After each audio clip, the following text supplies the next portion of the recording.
Blackstone Audio presents Pulped by Timothy Hallinan. This book is read by Keith Szarabajka. Before the Beginning. With his eye pressed against the small hole he'd torn in the newspaper that covered the window, he watched her pick her way across the sand, head down as she scanned the area ahead for snakes, rocks, and the occasional cholla cactus, knee-high and lethal. Slender, lithe, long-waisted, with hair cropped shorter on one side than the other, a crude way to blunt her beauty. Why was she so uncomfortable about being beautiful? It took nothing to make her blush. He smelled the newspaper, perfume to him, but yellowish and brittle from its decade of keeping out the desert sun. The headline read, as always, "Lost Child Found." He'd asked himself for more than a year now, every time he watched her leave, whether a lost child who had been found could properly be called a lost child. He leaned toward the window again and filled his lungs with the fragrance. If he never saw her again, he thought, this smell would always bring her to mind.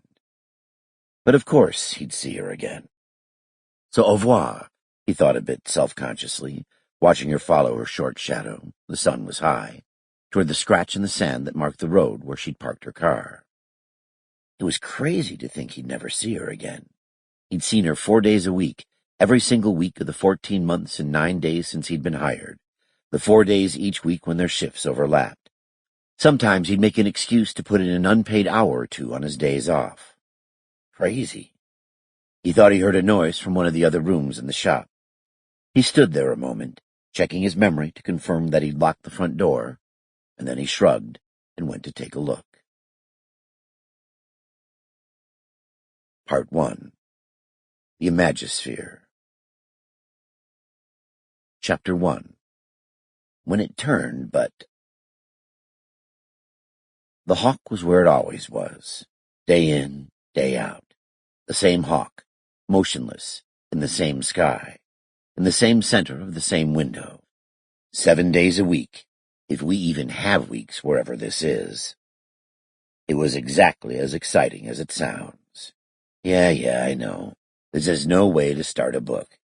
A book is supposed to start with conflict, with a hook, with some dazzling string of words and images that grabs the reader and drags him or her across the exposition and the weather and the half-assed writing and the failures of imagination and all the carpentry and infrastructure that gets slapped into place while the writer tries to think of something interesting. And if the writer isn't capable of that, he or she tacks on some half-assed prologue about a character we won't meet again for 100 pages. Sample complete. Ready to continue?